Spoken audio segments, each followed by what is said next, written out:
Si hay algo que a todos nosotros nos cuesta admitir, son nuestros prejuicios. Quisiéramos pensar, ¿verdad?, que somos imparciales, que tratamos a los demás sin hacer juicios anticipados, pero lo cierto es que todos nosotros tenemos barreras en el corazón. Sí, tú también, y yo también. Barreras culturales, barreras sociales, religiosas, étnicas, barreras que incluso nos hacen pensar que algunas personas son más redimibles que otras. De hecho, si somos honestos, tendríamos que admitir que nos resulta más fácil predicarle el evangelio a algunas personas más que a otras, y la única razón de por qué nos resulta más fácil es porque esas personas piensan más como nosotros pensamos. Son personas que se parecen más a uno. Pero en nuestro pasaje de hoy, Hechos capítulo 10 y parte del 11, el Señor viene a arrancar de raíz esa forma de pensar. Por eso orábamos hace un momento que el Señor revele lo que hay en nuestro corazón y nos guíe hacia Cristo. En Hechos capítulo 10, capítulo 11, vemos a un Dios que no comparte nuestros prejuicios. Dios, mi amado hermano, no comparte nuestros prejuicios. Él envió a su Hijo a salvar a todo tipo de personas. Y cuando digo todo tipo de personas, me refiero a todo tipo de personas. Aún aquellas de las que pudiéramos pensar que están más allá del alcance de la gracia de Dios.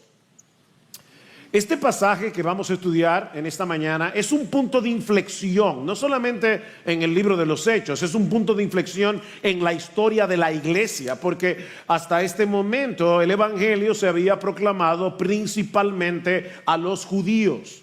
Pero lo que vamos a ver en el día de hoy es que Dios rompió esa barrera que durante siglos había separado a judíos y a gentiles para mostrarnos que el evangelio de Jesucristo es para todos los pueblos sin excepción.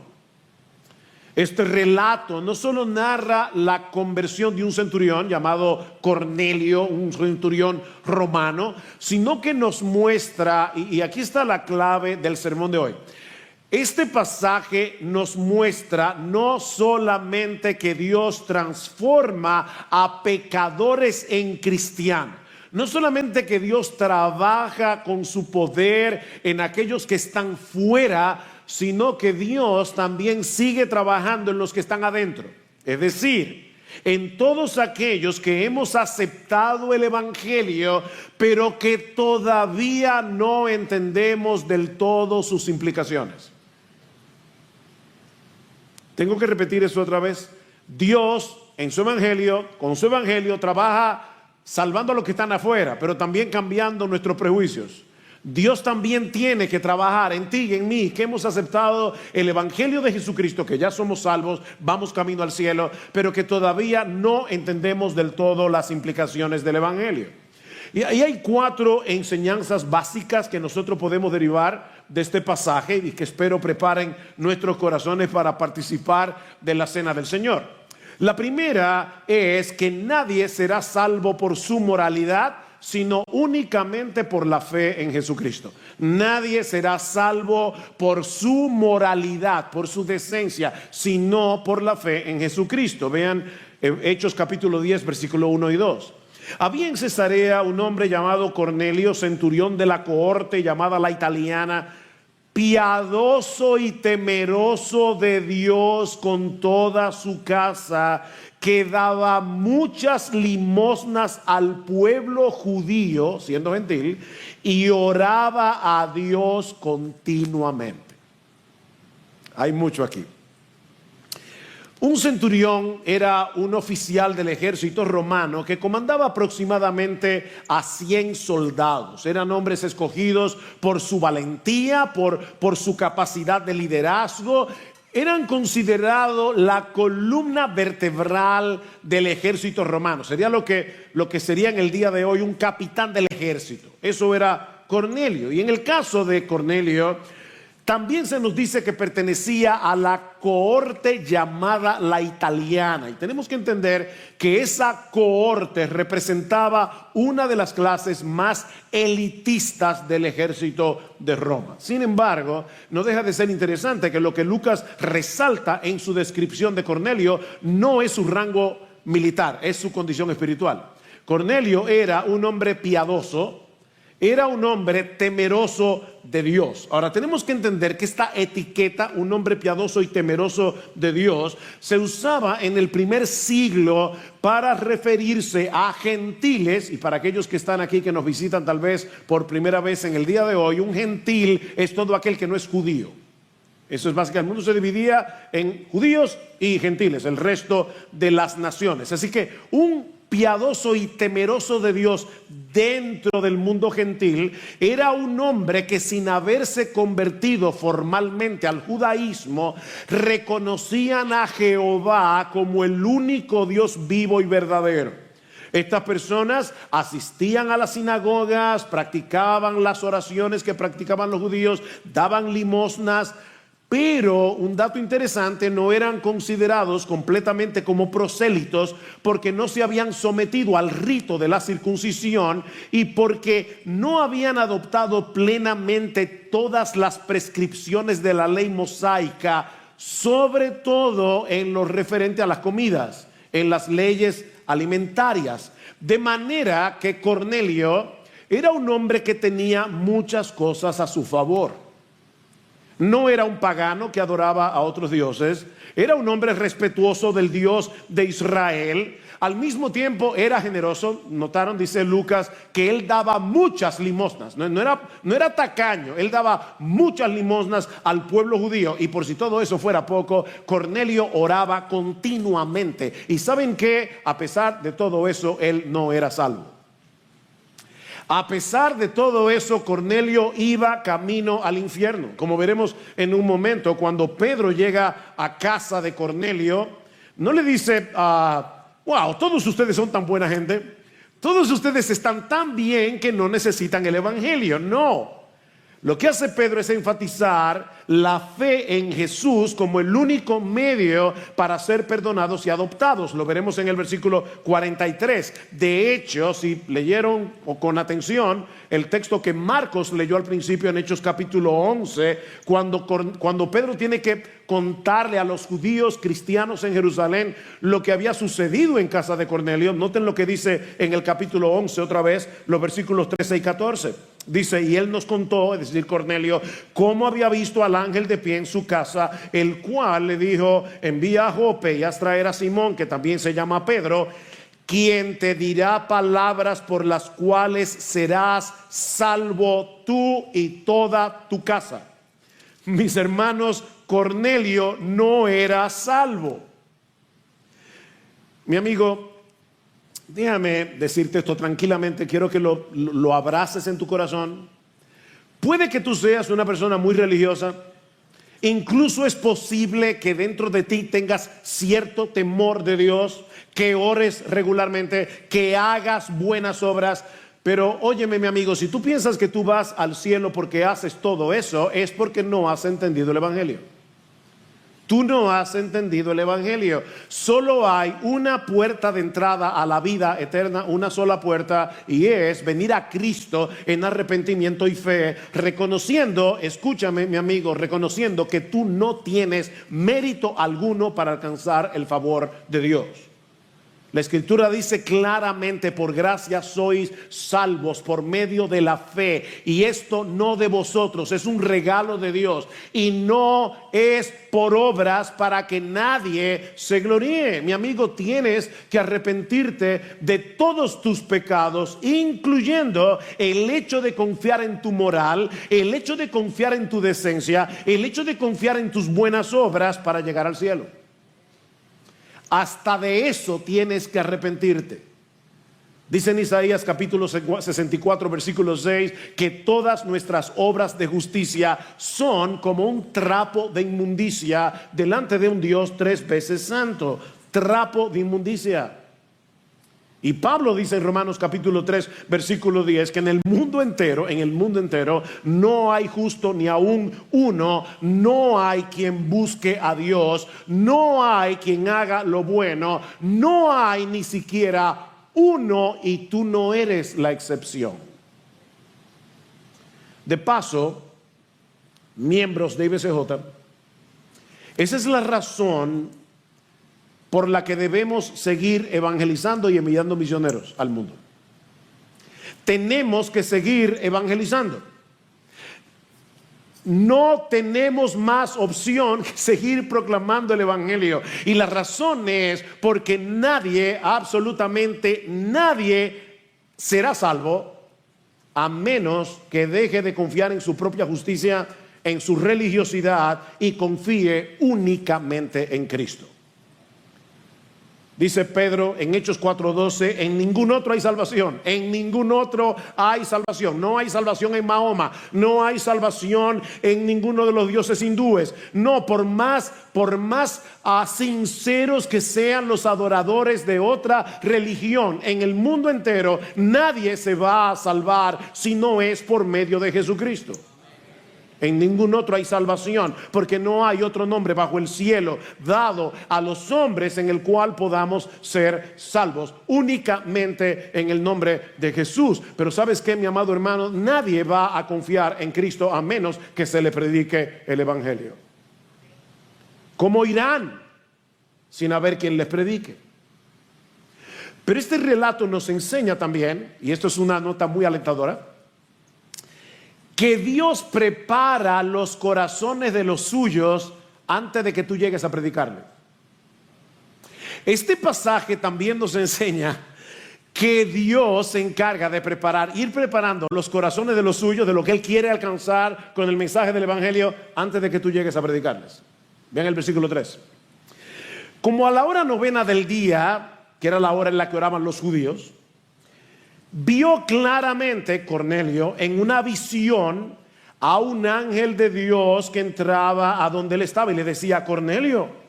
Mirándolo fijamente y atemorizado, Cornelio dijo: ¿qué quieres, Señor? Y él le dijo: tus oraciones y limosnas han ascendido como en memorial delante de Dios. Despacha ahora a algunos hombres a Jope, manda a traer a un hombre llamado Simón, que también se llama Pedro. Este se hospeda con un curtidor llamado Simón, cuya casa está junto al mar. Y después que el ángel que le hablaba se había ido, Cornelio llamó a 2 de los criados y a un soldado piadoso, otro temeroso de Dios, de los que constantemente le servían, y después de explicarles todo, los envió a Jope. Una vez más, hermanos, esto es sumamente alentador, porque nos recuerda que Dios va delante de ti y delante de mí cuando vamos a predicar el evangelio. O sea, Él no solo prepara las oportunidades para que prediquemos a Cristo, Él también prepara los corazones de aquellos a los que Dios ya quiere alcanzar. Tú no lo sabes, yo no lo sé, pero ya Dios está obrando. Ahora, vamos a ver este pasaje con un poquito más de detenimiento. Ya Lucas nos había dicho, ¿verdad?, que Cornelio era un hombre que oraba constantemente, dice en el versículo 2. Y ahora vemos que Dios respondió la oración de Cornelio a través de un ángel. Y ya yo me imagino a algunos de ustedes preguntándose cómo puede ser esto posible. Porque dice en Juan capítulo 9, versículo 31, que Dios no escucha a los pecadores. ¿Qué pasó aquí? Cornelio no había escuchado el evangelio. Cornelio no había creído en Cristo. Pero ¿saben qué? Dios escuchó su oración. ¿Cómo puede ser eso? Bueno, antes de responder esta pregunta, y es una pregunta muy importante, debemos recordar el texto que acabamos de leer en Romanos 3. Pablo dice que en todo el mundo no hay una sola persona que ande buscando a Dios. Mis hermanos, una de las cosas más importantes que podemos hacer en una de las preguntas que hubo en el tiempo de preguntas y respuestas es cómo leer la Biblia. Es que la Biblia se interpreta mejor leyéndola a la luz de la misma Biblia. O sea, la Biblia es el mejor comentario de la Biblia. Aquí Lucas está narrando una historia, pero no nos está dando el trasfondo teológico de la historia. Nos está narrando una historia. Ahora, en Romanos, nosotros vemos que en el mundo entero no hay una sola persona que esté buscando a Dios. Así que, si encontramos a un hombre como Cornelio que está buscando a Dios en oración, eso solo puede significar que ya Dios lo está buscando a él. Es la única explicación. Dime hacerles una pregunta. ¿Qué sería lo que Cornelio le estaba pidiendo a Dios en oración? Porque aquí simplemente dice que Cornelio estaba orando. Bueno, respuesta simple, no lo sabemos. Sin embargo, yo creo que la historia puede darnos una pista. ¿Qué dice otra vez el versículo 13 del capítulo 11? Y él nos contó cómo había visto al ángel de pie en su casa, el cual le dijo: envía a Jope y haz traer a Simón, que también se llama Pedro, quien te dirá palabras por las cuales serás salvo tú y toda tu casa. Como un hombre que simpatizaba con la fe de Israel, seguramente Cornelio se había dado cuenta que era un pecador. Cornelio se había dado cuenta que necesitaba ser salvo. Esa es la conexión que vemos en el texto. Cornelio, Dios ha escuchado tu oración. ¿Cuál es la respuesta? Busca a Pedro para que te predique el evangelio y para que tú puedas ser salvo. Por lo tanto, muy probablemente, yo no estoy siendo dogmático en esto, pero muy probablemente Cornelio estaba diciendo: Señor, yo sé que hay algo que me falta, no te conozco del todo, yo quiero conocerte mejor, hay algo en mí, mi conciencia me acusa. Hermanos, detrás de esa oración, y eso sí lo puedo decir con toda seguridad, detrás de esa oración estaba la obra silenciosa del Espíritu Santo, trayéndole convicción de pecado a Cornelio. Dice el mismo Jesús que es el Espíritu Santo el que da convicción de pecado a los incrédulos. Dios lo estaba preparando para el mensaje. ¿Cómo lo sabemos? Bueno, más adelante los creyentes de Jerusalén tienen que reconocer, en el texto que leímos al principio, Hechos 11:18, que es Dios el que da el arrepentimiento a los pecadores. De manera que también a los gentiles ha dado Dios arrepentimiento para vida. Es Dios que da el arrepentimiento. Y de nuevo, mis hermanos, eso debe animarnos a compartir el evangelio. Nosotros predicamos, pero es Dios que prepara el terreno. Es Dios el que ablanda el corazón. Es Dios quien despierta la sed del incrédulo para saciarla después. Es Dios el que lo hace. ¿Qué dice Pablo en Filipenses? El que comenzó en vosotros la buena obra. ¿Quién comenzó en nosotros la buena obra? La comenzó Dios. La salvación es de Jehová, dice en Jonás capítulo 2. La salvación es del Señor. De hecho, estaba leyendo esta semana, y lamentablemente no recuerdo ahora el nombre del misionero, pero estaba leyendo el caso de un misionero que fue a una tribu salvaje y de repente se encontró con un hombre que cuando este misionero le predicó el evangelio, él decía: yo sabía que había un Dios mirando los cielos, y yo quería, Dios sabía que yo quería conocer ese Dios, y Dios te envió a ti para que yo entendiera el evangelio. Dios prepara los corazones. Así que, mi hermano, comparte el evangelio, no confiando en tu elocuencia, no confiando en tu preparación teológica, sino en el Espíritu Santo que ya está obrando en el corazón de aquellos a quienes Dios quiere alcanzar. No subestimes lo que Dios puede estar haciendo en secreto. Tú no sabes la inquietud que esa persona tiene, que ya Dios ha estado poniendo, temores, ansiedades, y cómo esa persona está queriendo escuchar algo más que lo ayude a salir del pozo en el que está metido. Tú no lo sabes. Mucho antes de que tú llegues con el evangelio, ya Dios está trabajando en aquellos que van a recibir el evangelio. Así que el evangelismo no comienza contigo, el evangelismo comienza con Dios. El evangelismo, mi hermano, no comienza contigo, el evangelismo comienza con Dios, el que comenzó la buena obra. Y la buena obra incluye el hecho de que alguien vaya y predique el evangelio. Cuando el que comenzó la buena obra, él la terminará. Predique el evangelio. predique el evangelio.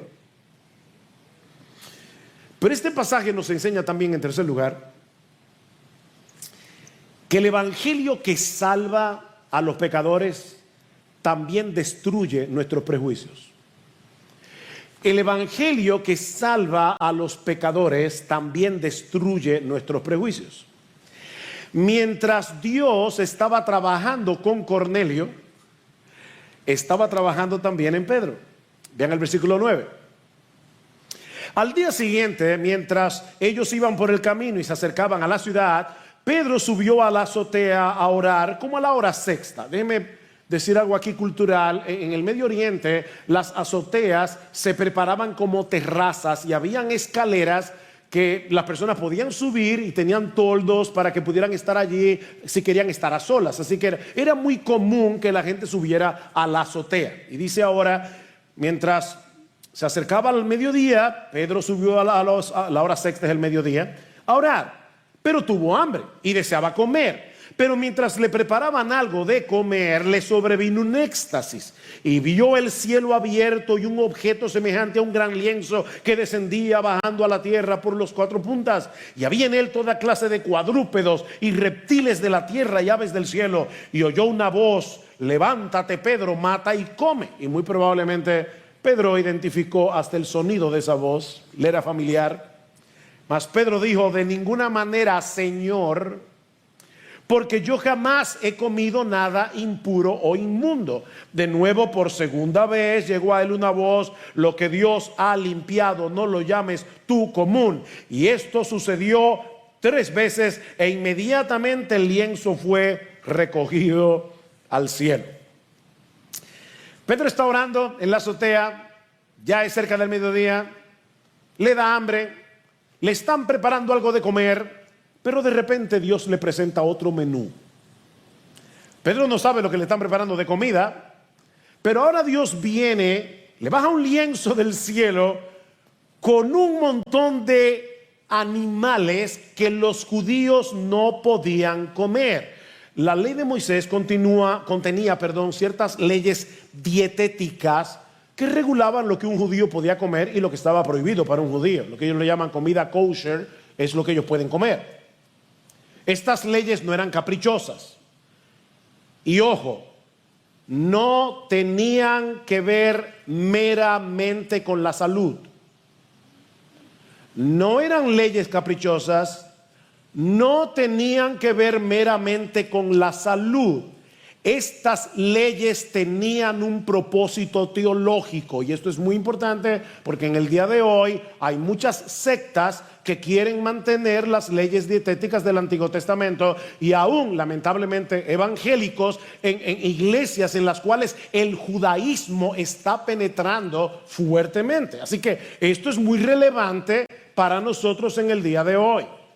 ¿Cuál era el propósito teológico de estas leyes? Incluyendo leyes como que los judíos no podían ponerse una ropa con 2 tipos de hilos diferentes.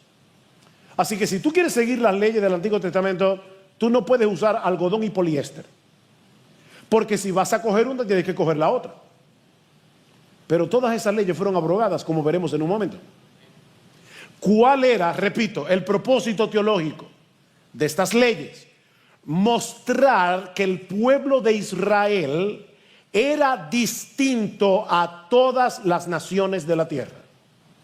Ellos eran un pueblo que fue santificado, que fue apartado para el Señor. Un pueblo, el único pueblo con el que Dios en el antiguo pacto entró en una relación especial. Escuchen, mis hermanos, lo que dice en Levítico capítulo 20, versículo 24. Yo, Jehová vuestro Dios, os he apartado de los pueblos, por tanto vosotros haréis diferencia entre animal limpio e inmundo. Habéis pues de serme santos, porque yo, Jehová, soy santo, y os he apartado de todos los pueblos para que sean uno. ¿Ustedes ven la conexión? Yo los he apartado y por eso no coman cosas inmundas. Ese es el propósito teológico de esta ley. Esa dieta era una señal visible de que Dios había apartado a Israel como su pueblo especial, para que lo representara en un mundo en tinieblas. Hermanos, a veces la iglesia cree que mientras más se parezca al mundo, será más fácil alcanzar al mundo. No, mis hermanos. Un barco puede navegar encima del océano, pero si deja que el océano se meta en el barco, se va a hundir. No, nosotros somos distintos, no en este tipo de cosas, pero somos diferentes. Y la única manera en que nosotros vamos a ser sal y luz de este mundo es siendo lo que somos, un pueblo apartado para Dios. Somos diferentes. Pero en el antiguo pacto, aún lo que ellos comían o no comían, tenía que dejar ver esa diferencia.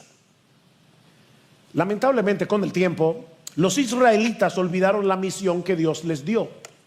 De modo que estas leyes se convirtieron en un motivo de orgullo y desprecio hacia los demás. Israel olvidó que la razón por la cual Dios los había escogido era, como dice en el pacto abrahámico, Génesis capítulo 12, versículo 3, para que sean bendición para todas las familias de la tierra. Ellos tenían que mostrar a todas las familias de la tierra quién era el Dios de Israel. Sin embargo, ellos comenzaron a sentirse el pueblo especial y comenzaron a menospreciar a los gentiles, a tal punto que era inconcebible para un judío sentarse a la mesa en casa de un gentil. ¿Por qué? Bueno, porque probablemente le ponían por delante un cerdito y ellos no podían comer cerdo. Mi hermano amado, come el jamón que tú quieras. Pero en este tiempo, en el antiguo pacto, los judíos pensaban, yo no puedo ir a comer a casa de un gentil. Fíjense lo que dice el capítulo 11, otra vez, tengo que hacer mención de este capítulo. Dice, cuando Pedro, versículo 2, subió a Jerusalén, los que eran de la circuncisión le reprocharon, diciendo, tú entraste en casa de incircuncisos y comiste con ellos. Ese era el problema. Comiste con ellos. Así que cuando Dios baja el lienzo, la visión a Pedro, Pedro reacciona, versículo 14. Mas Pedro dijo, de ninguna manera, Señor. De paso, mira, en una misma oración, no pueden estar juntas estas dos palabras. No, Señor. No.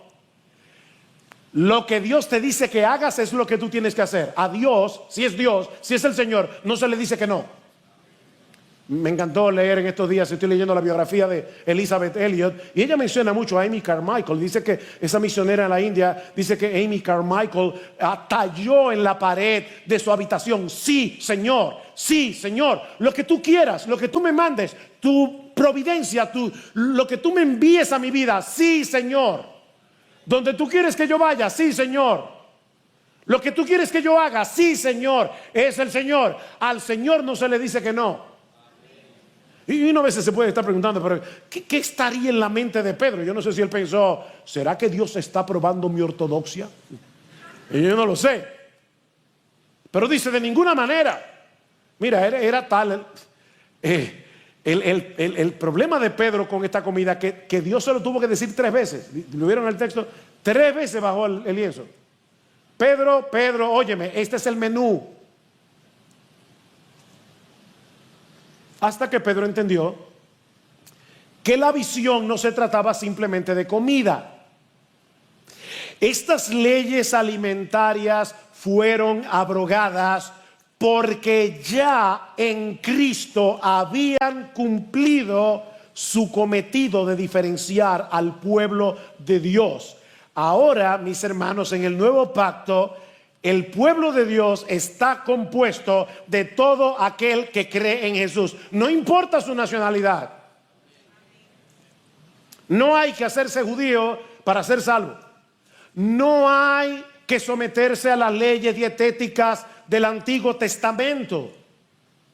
Yo no sé si en ese momento, porque dice que Pedro reflexionaba, dice en el versículo Perdón, se me fue la página.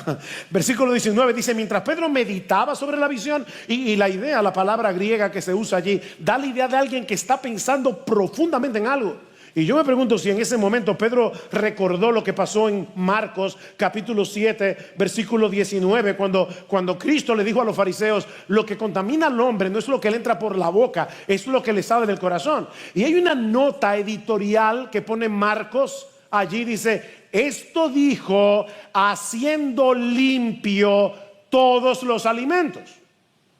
¿Oíste bien, mi hermano? Haciendo limpio todos los alimentos, porque la santidad ya no se define por lo que comes o dejes de comer, sino por tu conexión con Jesús. ¿Quién es santo? Aquel que tiene una relación con Jesús. Y evidentemente esa relación con Jesús va a producir un cambio en su vida. Pero mi hermano, escucha lo que dice Pablo en 1 Corintios capítulo 10 versículo 25: de todo lo que se vende en la carnicería, compra y come sin problema de conciencia, porque del Señor es la tierra y su plenitud. Oye, de todo lo que se vende en la carnicería. Y Pablo dice en Colosenses capítulo 2 que nadie os juzgue en comida, en bebida, en días de fiesta, de esas que guardaban los judíos. Que nadie os juzgue en eso, porque todo eso era una sombra que apuntaba hacia Jesús. Llegó Jesús, esas leyes ceremoniales ya no tienen vigor. Dios ha derribado la pared que separaba a los judíos de los gentiles, dice Pablo en Efesios capítulo 2 versículo 14. Pedro necesitaba entender esta implicación del evangelio. Vean el versículo 17: mientras Pedro estaba perplejo, pensando en lo que significaría la visión que había visto, he aquí los hombres que habían sido enviados por Cornelio, después de haber preguntado por la casa de Simón, aparecieron a la puerta y le dijeron: Pedro, Cornelio, un centurión romano, te está mandando a llamar. ¿Y qué hace Pedro? Interesante. Pedro no solamente se decide a ir, sino que dice en el versículo 23 que los hospedó en su casa. ¿Lo vieron allí? Versículo 23 dice: entonces los invitó a entrar y los hospedó. Ya Pedro está entendiendo. Esto no es un asunto de comida. Dios me está hablando de personas. Dios me está diciendo que yo no puedo hacer ese tipo de distinción entre un ser humano y otro ser humano. Pero ¿saben qué, hermanos? Pedro, dice en el versículo 34, entendió que Dios no hace acepción de personas. La pregunta es: ¿lo entendemos tú y yo? ¿Lo entendemos realmente tú y yo? Yo creo que en nosotros ese problema se manifiesta, pero muchas veces de una forma muy sutil. Y como es tan sutil, no nos damos cuenta. Pero ¿saben qué, hermanos? Dios tiene que seguir derribando con el evangelio en nuestro corazón nuestros prejuicios. Dios tiene que seguir limpiándonos de nuestro orgullo, porque óyeme, a veces a nosotros se nos olvida lo que éramos antes de ser creyentes. Y le predicamos a un inconverso duro de corazón, y tú te olvidas que tú también eras un endurecido en tu corazón hasta que Dios te salvó. Como dice Pablo en Romanos capítulo 3, ¿dónde está la jactancia? ¿Tú tienes algo de qué jactarte porque tú eres cristiano y el amigo tuyo al que se le predicó el evangelio en el mismo momento no se convirtió? ¿Acaso tú crees que tú eres más inteligente, que tú eres más espiritual, que tú eres mejor que tu amigo? No, Dios hizo de la misma masa vasos para honra y vasos para deshonra. No tenemos nada de qué gloriarnos. Dios tiene que seguir destruyendo nuestro racismo. Tú ves, pastor, mire ahí, si no, racista yo. Ok, déjame ponerte una prueba de fuego. ¿Sería un problema para ti que uno de tus hijos o una de tus hijas se case con alguna persona de una etnia particular muy diferente a la nuestra, una raza, color de piel. O sea, de verdad, tú no eres racista. Tú no tienes problema con eso. Mire, mi hermano, uno de los grandes problemas que el pecado produjo en nosotros es el pensar que por alguna razón nosotros somos superiores a otros, porque pertenecen a otra clase social. Hay tantas cosas que se pueden decir. De verdad tú no eres racista. Tenemos que pedirle al Señor que nos ayude a amar como Él ama.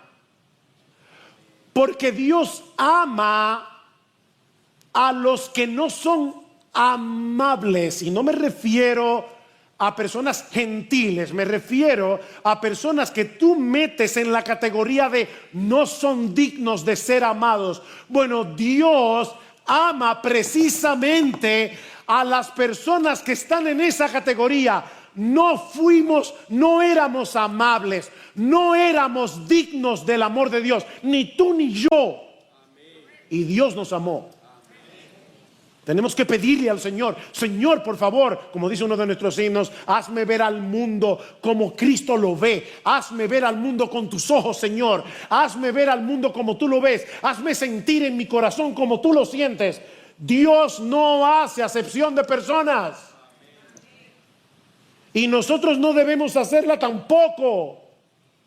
De manera que cuando llegue un rico a nuestra iglesia y llegue un pobre con ropa raída, evidentemente que se la ha puesto 10,000 veces, no podemos tratar al rico mejor que al pobre. Hermanos, eso es un pecado delante de Dios. ¿De verdad tú no tienes prejuicios? ¿No es verdad que hay personas con las que tú te comportas de una manera y hay personas con las que tú te comportas de otra? Que hay personas a quienes tú tratas mejor de lo que tratas a otras. ¿Eso no es verdad? Ven, hermanos, el evangelio no solamente tiene que salvar a los que están afuera. El evangelio tiene que cambiarnos a los que estamos aquí adentro. Cuando seas atrapado por ese sentido de superioridad que nos lleva a decir: yo no entiendo cómo es que hay gente que llena ahí lo que tú quieras, tú te estás olvidando que tú eras un pecador que merecías 1000 veces el infierno y que Dios te salvó de pura gracia. O cuando pienses que hay algunos que están fuera del alcance de la gracia de Dios, mi hermano, recuerda este pasaje y pídele al Señor en oración que te libre de esos prejuicios. Porque el evangelio que predicamos es para todo aquel que cree, sin distinción alguna. Pero este pasaje nos enseña también, en cuarto lugar, que el Espíritu Santo obra en los pecadores a través de la proclamación del evangelio. El Espíritu Santo obra en los pecadores a través de la proclamación del evangelio de Cristo. Hermanos, ¿cómo viene el Espíritu Santo a una iglesia? Cuando comenzamos a decir: ven Espíritu, ven Espíritu, ven Espíritu. El Espíritu Santo viene, sí, tú puedes orar: Señor, ven en tu Espíritu. Pero el Espíritu Santo desciende sobre una iglesia y obra con poder. ¿Sabes cuándo? Cuando Jesús es exaltado. Porque Él vino a glorificar a Cristo, dice Juan. Así que mientras proclamamos el evangelio, mientras proclamamos a Jesús, o como decía Juan José la semana pasada, mientras somos telescopios a través de los cuales las personas pueden ver a Jesús así de grande como Él es, el Espíritu Santo viene. Porque es en ese contexto que el Espíritu Santo obra, no en otro. Versículo 24. Al otro día entró en Cesarea. Ahora ya Cornelio hospedó a estas personas, ahora se va para Cesarea. Entró en Cesarea, Cornelio los estaba esperando y había reunido a sus parientes y amigos íntimos. Qué interesante, Cornelio estaba, wow, él no sabe quién es Pedro, él no sabe de qué Pedro va a hablar, pero él sabe que es importante. Mas Pedro lo levantó, diciendo, y sucedió que cuando Pedro iba a entrar, Cornelio salió a recibirlo y postrándose a sus pies lo adoró. De verdad, con todo respeto, yo a veces me pregunto si los papas habrán leído ese pasaje. Porque supuestamente los papas son los sucesores de Pedro. Pero aquí vemos algo interesante. O sea, el primer impulso de Cornelio fue arrodillarse y adorar a Pedro. ¿Y qué hace Pedro? Mas Pedro lo levantó diciendo, ponte en pie, yo también soy hombre. Wow. Hoy día hay pastores que creen que son superestrellas. Se creen celebridades. Ellos están lejos del vulgo. Hermanos, nosotros los pastores somos cristianos comunes y corrientes a quienes Dios nos encargó un oficio. Y por supuesto que hay que respetar el oficio, pero no somos una élite espiritual. Nosotros somos cristianos comunes y corrientes, punto. Oye, Cornelio, le dice Pedro, el apóstol Pedro, yo también soy hombre. Yo no soy nada especial. Y conversando con él, entró y halló mucha gente reunida. Versículo 28. Y les dijo, qué forma de comenzar un discurso. Vosotros sabéis cuán ilícito es para un judío asociarse con un extranjero o visitarlo. Yo no sé qué tenía Pedro en la cabeza, pero yo creo que es quizá la forma más ofensiva para comenzar un discurso. Pero yo no creo que Pedro estuviera queriendo ofenderlos. Yo no sé si aquí Pedro, no sé cómo evaluar esto aquí. O tal vez, y es lo que tiendo a pensar, Pedro quería glorificar a Dios para hacerles ver el cambio de mentalidad que el Espíritu Santo había producido en él. O sea, está diciendo, yo era un prejuiciado, pero estoy aquí por la gracia de Dios. Y yo creo que eso es lo que está detrás de estas palabras, porque suenan ofensivas. Vosotros sabéis cuán ilícito es para un judío asociarse con un extranjero o visitarlo, pero Dios me ha mostrado que a ningún hombre debo llamar impuro o inmundo. ¿Se dan cuenta? Pedro entendió que la visión no era acerca de comida solamente. Pedro entendió que era acerca de personas. No hay nadie fuera del alcance de la gracia de Dios. Nadie. En ese momento Cornelio les relata la visión que había tenido unos días antes. Y que era por eso que lo había mandado a llamar. Y ahora escuchen el versículo 33. Pero antes déjenme contarles una historia. Hace muchos años nos invitaron en una iglesita en Sabana de la Mar a Marcos y a mí. Éramos solteros los dos, o sea que fue hace unos cuantos años. Y vamos Marcos y yo a esta iglesita, me tocaba predicar a mí. Y cuando el pastor me pide que vaya al púlpito, eso nunca se... Hay dos cosas, le decía a Marco, que no se me olvidan de ese viaje. Una, que comimos arroz con coco, y muy bueno. Y dos, esto que les voy a narrar ahora. Cuando yo me estoy levantando para subir al púlpito, toda la iglesia se puso de pie y leyó el versículo 33. Por tanto envié por ti al instante y has hecho bien en venir. Ahora pues, todos nosotros estamos aquí presentes delante de Dios para oír todo lo que el Señor te ha mandado. Yo me quedé de una pieza. Fue como, wow, o sea, toda la iglesia, estamos aquí delante de Dios para oír todo lo que el Señor te ha mandado. Miren, hermanos, es con ese mismo espíritu que nosotros debemos venir a la iglesia cada domingo. Con ese mismo espíritu. Estamos aquí para escuchar la voz de Dios mientras Él nos habla a través de su palabra. No es algo trivial lo que estamos haciendo aquí, mis hermanos. En el momento en que la palabra de Dios es predicada, este edificio común y corriente de repente se convierte en la sala de audiencias del trono de Dios. Nosotros estamos ahora mismo en la presencia misma de Dios para escuchar todo lo que Él tiene que decirnos. Eso es serio. A veces uno va a la iglesia como, déjame ver si me escribieron en el celular, me llegó una notificación.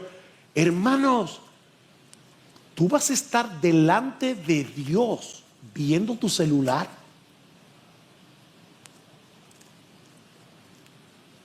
O como si estuviéramos aquí en un parque.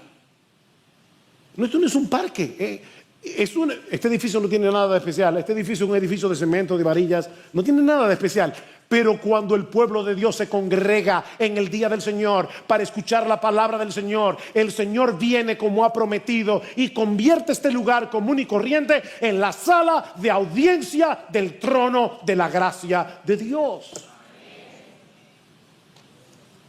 Eso es impresionante. No es algo trivial lo que estamos haciendo aquí hoy. ¿Y qué hace Pedro con esta audiencia cautiva? Bueno, en primer lugar les repite lo que ya les ha dicho antes, versículo 34. Entonces Pedro, abriendo la boca, dijo: ciertamente ahora entiendo que Dios no hace acepción de personas. Ya lo entendió. Dios no hace acepción de personas. Pero inmediatamente después, lo que hace Pedro es exaltar a Jesús a través de la predicación del Evangelio. De paso, mira, si tú quieres mejorar tu forma de evangelizar, este es un buen modelo a seguir. John Piper resume el mensaje de Pedro en ocho declaraciones esenciales. Y yo se la voy a decir rápidamente. Búsquenla en sus casas. Primero, Jesús es el canal por medio del cual Dios ofrece paz al pecador. Versículo 36. Jesús es el canal por medio del cual Dios ofrece paz al pecador. El mensaje que Él envió a los hijos de Israel, predicando paz por medio de Jesucristo. Por medio de Jesucristo. ¿Qué dice Romanos capítulo 5, versículo 1? Justificados pues por la fe, tenemos paz para con Dios por medio de nuestro Señor Jesucristo. No hay manera de poder tener paz, de ser reconciliado con Dios, que no sea por medio de la persona y la obra de Jesucristo. Segundo, Jesús es el Señor de todos. Él es el soberano del universo. Versículo 36. Señor Jesucristo, que es el Señor de todos. Él es el Señor en China, Él es el Señor en Rusia, Él es el Señor en República Dominicana, Él es el Señor en donde sea, Él es el Señor. No hay otro Salvador, no hay otro medio de salvación. Él es el Señor. Él es la máxima autoridad del universo entero, nuestro Señor Jesucristo. Dios no envió un profeta ni envió un ángel poderoso para que muriera en nuestro lugar, sino al Rey de Reyes. Tercero, Dios ungió con poder y con el Espíritu Santo a Jesús durante su ministerio, versículo 38. Con ese poder, durante su ministerio terrenal, hizo el bien y venció al diablo, versículo 38. A pesar de su inocencia, fue crucificado, versículo 39. El justo murió por los injustos, pero resucitó gloriosamente al tercer día, versículo 40. Séptimo, fue constituido como juez de vivos y muertos, versículo 42. Todos compareceremos ante Él, sin excusas, sin disfraces, y lo que tú decidas hoy, óyeme bien, mi amigo, lo que tú decidas hoy por Cristo será un indicativo de lo que Cristo va a decidir por ti en aquel día. Y finalmente 8, solo en Jesús hay perdón de pecado para todos los que creen. Versículo 43. De este dan testimonio todos los profetas, de que por su nombre todo el que cree en Él recibe el perdón de los pecados. ¿Se dan cuenta, hermanos? Todos los elementos esenciales del Evangelio están aquí. El mismo mensaje que predicó Pedro en Pentecostés. Porque hay un solo Evangelio. Y hay un solo Evangelio porque hay un solo Salvador. Hay un solo Salvador. Yo soy el camino, la verdad, la vida. Nadie viene al Padre sino por mí. No importa dónde tú vivas, nadie viene al Padre sino por mí. Ahora, ¿qué pasó? Bueno, mientras Pedro estaba exaltando a Jesús, el Espíritu Santo cayó sobre todos ellos. Versículo 44. Perdón. Mientras Pedro aún hablaba estas palabras, el Espíritu Santo lo interrumpió. El Espíritu Santo cayó sobre todos los que escuchaban el mensaje. Como dice Nancy Guthrie, estos nuevos creyentes gentiles experimentaron el mismo bautismo del Espíritu Santo, y si siguen leyendo se van a dar cuenta que experimentaron el mismo bautismo en agua que experimentaron los judíos. Ahora eran miembros plenos del nuevo pacto, unidos a Cristo por la fe, lo mismo que todos nosotros. Imagínense lo que fue para Pedro y sus acompañantes judíos pasar varios días hospedados en casa de estos gentiles, porque dice el texto que ellos se quedaron con ellos varios días. Comieron con ellos, les llamaban hermanos. Mi hermano, todo eso era nuevo para ellos. Era nuevo. Pedro acaba de tener un cambio monumental de forma de pensar. Esa es la belleza de la gracia de Dios. Que los que estábamos en la periferia, ahora estamos en el mero centro. Estamos en el centro, unidos a Cristo. No olvides, mi hermano, allí estábamos tú y yo. Tú y yo estamos hoy aquí experimentando la bendición de ser salvos por la misma razón por la que Cornelio y su casa fueron alcanzados. Por causa de Cristo, dice en Gálatas 3:29, nosotros todos somos descendientes de Abraham. Nosotros todos somos herederos de la promesa. Tú y yo, mi hermano, somos herederos de Abraham.